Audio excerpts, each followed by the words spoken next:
नमस्कार, I am doctor Kavita Tamaskar, practising obstetrician and gynaecologist, Vinayak hospital Warje Pune. आज हम प्रेगनेंसी का सबसे महत्वपूर्ण topic BP and pregnancy with hypertension एक बहुत ही महत्वपूर्ण टॉपिक है और इसके बारे में जानना हर एक महिला जो प्रेग्नेंट है उसके लिए बहुत ही ज़्यादा आवश्यक है। हम बीपी को प्रेग्नेंट महिला में 4 तरह से डिवाइड कर सकते हैं। सबसे पहले एसेंशियल हाइपरटेंशन, यानी प्रेगनेंसी से पहले ही उस महिला को बीपी है तो उसे हम एसेंशियल हाइपरटेंशन कहते हैं। दूसरा PIH, pregnancy induced hypertension. Normally ये सेकेंड ट्राइमेस्टर ऑफ प्रेगनेंसी में होता है, मतलब प्रेगनेंसी में स्टार्टिंग में उसको बीपी नहीं था लेकिन उसे बाद में बीपी की तकलीफ है और वो बीपी का वैल्यू 140/90 से ऊपर है।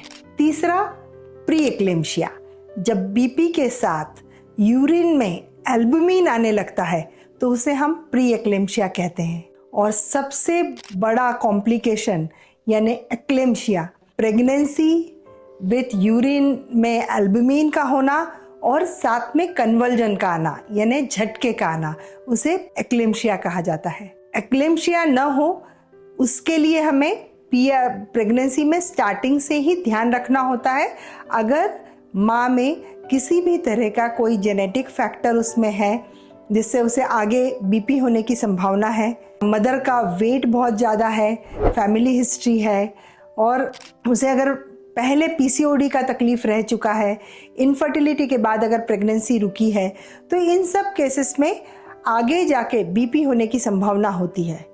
बीपी अगर है तो समय पर उसका डायग्नोसिस होना और ट्रीटमेंट करना अत्यंत आवश्यक है। इसमें साथ में हम बीपी की दवाइयों के साथ में इकोस्प्रिन नाम की दवाई भी शुरू करते हैं। और अगर प्रेगनेंसी के समय हर तरह का ध्यान दिया जाता है, क्योंकि बीपी अगर मदर को है तो बहुत ज़्यादा PPH यानी कि प्रेगनेंसी डिलीवरी के बाद बहुत ज़्यादा ब्लीडिंग होने की संभावना रहती है। इवन डिलीवरी होने के बाद में भी झटका आने की संभावना रहती है। बच्चे को सडन पेट में IUD हो जाना, डेथ हो जाना या उसके ग्रोथ पे उसका इफ़ेक्ट होना, ये सारी संभावनाएं जो होती है वो बीपी के साथ होती है। कई बार इतना ज़्यादा ब्लीडिंग होता है कि डिलीवरी के समय माँ का यूट्रस भी निकालने की ज़रूरत पड़ सकती है और रक्त के खून के अलावा सफ़ेद घटक भी हम साइमल्टेनियसली देते हैं। तो बीपी विथ प्रेगनेंसी एक बहुत बड़ा टॉपिक है और बहुत ही बड़ा कॉम्प्लिकेशन है प्रेगनेंसी के साथ।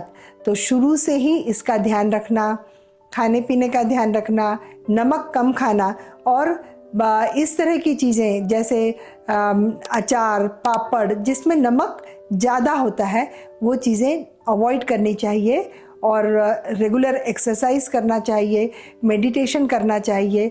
ये सारी चीज़ें ज़रूर करना चाहिए जिससे हम प्रेगनेंसी में होने वाले बीपी से बचें और इसके कॉम्प्लिकेशन से हम बच सकें।